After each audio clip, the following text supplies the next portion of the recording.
الله الرحمن الرحيم الحمد لله رب العالمين وصلى الله على نبينا محمد وعلى آله وصحبه وسلم. In the name of Allah, the most beneficent, the most merciful, I testify that there is no true God worthy of worship except Allah, and that Muhammad is Allah's true slave and messenger. This is the third collection on points of benefit in dua, and this will cover some mistakes done in dua.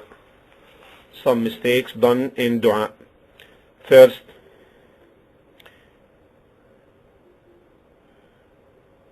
to have the dua containing or comprising some aspects of shirk in worship,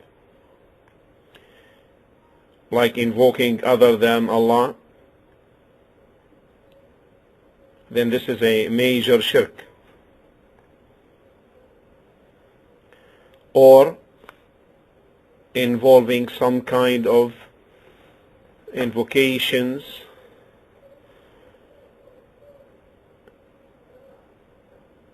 of the forbidden type of tawassul, of seeking means of nearness to Allah, like by seeking means of nearness to Allah by the righteous prophets or so.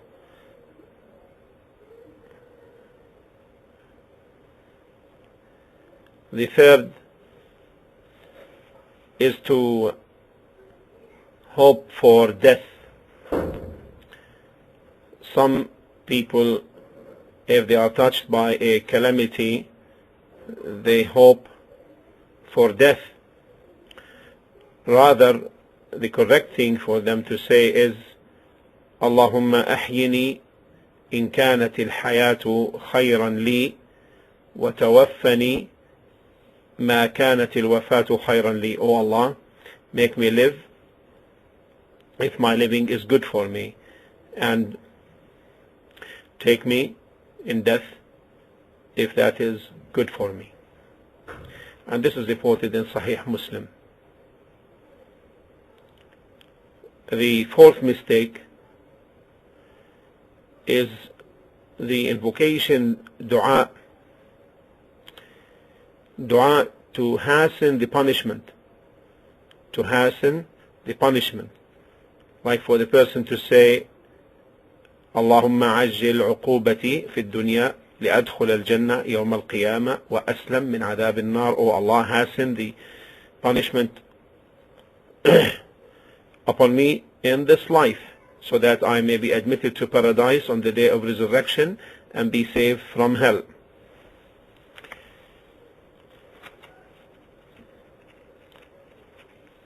And the fifth mistake in dua is to invoke with something forbidden or sin, like invoking Allah to have such and such person, to make such and such person a drug addict, for example, or make him die as a kafir.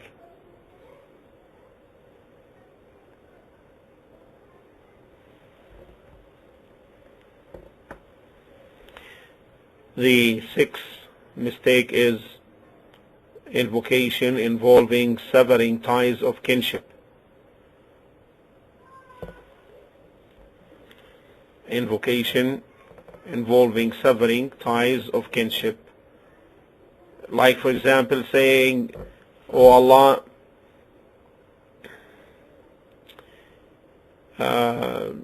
separate such and such from his mother, sever the ties of such and such with his mother or his relatives or his wife or her husband, and so forth.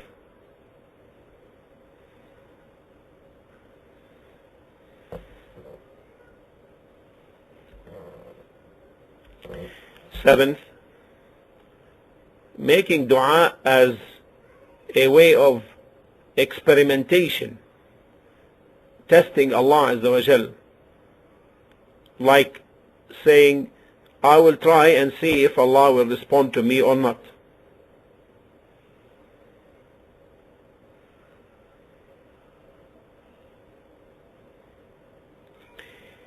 And the eighth mistake is despairing and having lack of certainty regarding Allah's answering of the dua.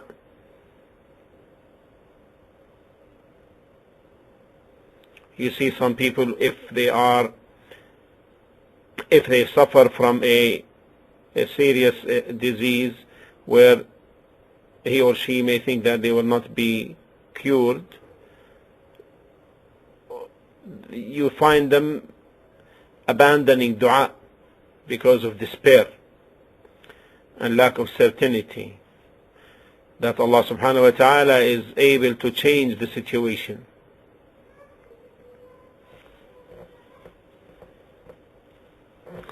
The ninth mistake is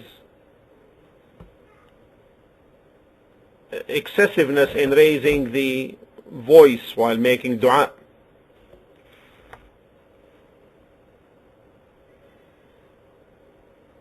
Tenth, the mistake done by many when they say Allahumma inni la as'aluka radd al-qada walakin as'aluka al-lutfa bih. Oh Allah, I don't ask you to ward off the decree, rather I ask you to make it kind, easy. While the correct thing is to ask Allah to ward off the decree.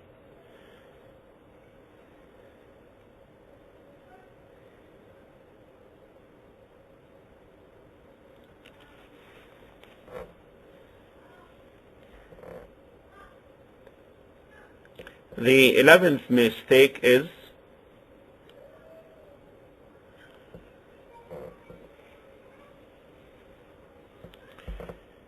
conditioning the dua on the mashi'ah, the will. Like for example, Allahumma ghfir li in shi't. O Allah, forgive me if you wish, if you will. Allahumma arhamni in shi't. O Allah, have mercy upon me if you will, if you wish. This is in opposition to having determination.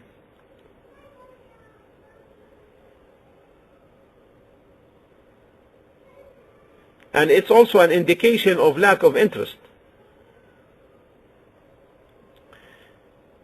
Because the Prophet ﷺ said in the hadith reported in Al-Bukhari, لا يقولن أحدكم اللهم اغفر لي إن شئت. Let not one of you say, O Allah, forgive me if you wish.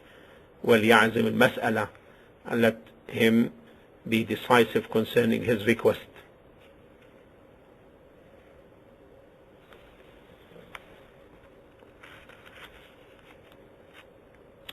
Thirteenth mistake is to invoke Allah against oneself or wealth or property or family. And this happens a lot. A person may get angry and then will make dua against everyone, unintentionally. While we know that the Prophet ﷺ said, لا تدعوا على أنفسكم. Don't invoke Allah against yourselves or upon yourself, or nor upon your children, nor upon your wealth, lest you will meet an hour where Allah subhanahu wa ta'ala will give and respond to those who will ask him. This is in Sahih Muslim. And this happens a lot from some parents regarding their children when they get angry.